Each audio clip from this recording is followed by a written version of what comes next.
Good morning বন্ধুসকল। এই যে আমাৰ ডাইনিং টেবুল বনাই আছে, কেনেকৈ বনাই মই আপোনালোকক অলপ দেখাই দিম। ডাইনিং টেবুলবিলাক এইবিলাক বহুত সময় লাগে একচুৱেলি বনাবৰ কাৰণে, আৰু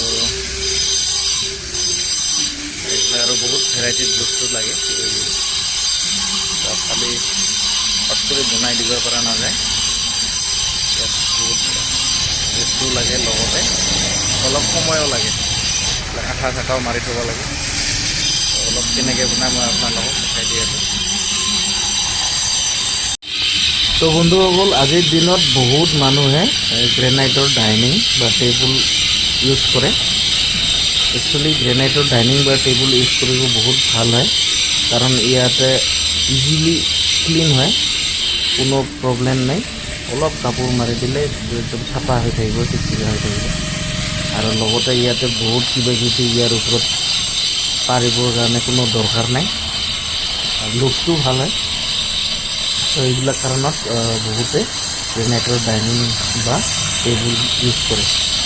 তো বহুত ভাল হয়, কিন্তু কেনেকৈ বনাই মই আজি আপোনালোকক অলপ দেখাই আছোঁ। তো এইটো একচুৱেলি আগতে কি কৰা হয়, প্ৰথমতে গ্ৰেনাইটটো কাটি পেলাই এটা এৰালডাইট আঠা পায়, এইটো এডিচিভ হয়।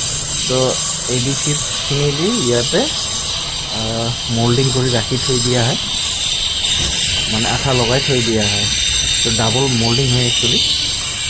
তাৰপিছত তাৰ মাজত আৰু অলপ ডিজাইন সোমাই দিব পাৰে, যিবিলাক আমি বৰ্ডাৰ বুলি কওঁ। এইটো খুব দেখাত লুকটো ভাল হয়। তো এনেকৈ একদিন আগতে সেইটো আঠাটো লগাই পেলাই থৈ দিব লাগে। তাৰপিছত এইটো আপোনালোকে দেখি আছে, এইটো একদিন পিছৰ ইয়াৰ ভিতৰত যে দেখিছে অলপ বগা লাল তেনেকৈ কালাৰিং এটা সোমাই আছে, সেইটো একচুৱেলি মল্ডিং দি দিয়ে। সেইটো দিয়াৰ পিছত লুকটো আৰু ভাল হয়। তো এই যে এইটো হয়, এইটো মল্ডিং বিট বুলি কয়। এইটো ট্ৰিপুল মল্ডিং হৈ যায়। ট্ৰিপুল মল্ডিংটো নহয়, একচুৱেলি ডাবল মল্ডিঙে হয়, ভিতৰত আৰু এটা সোমাই দিয়া হয়, যাতে সেইটো মল্ডিং বিট বুলি কয়। আৰু দেখাত বহুত সুন্দৰ হৈ যায়, জিলিকি থাকে। তো এনেকৈ তাৰপিছত বহুত টাইপৰ ইয়াতে কিছুমান বস্তু লাগে, ধৰি লওক এৰালডাইট আঠাটো লাগিব, ফ্লেক্স কুইক লাগিব, আৰু লগতে মল্ডিংখিনি কৰিবৰ কাৰণে বহুত ভেৰাইটিৰ ব্লেড আহে, সেইবিলাকেদি মল্ডিং কৰিব লাগে, অলপ সময়ো লাগে। তো এনেকৈ বনোৱা হয়। আজিৰ ভিডিঅ'টো ইমানে, ধন্যবাদ।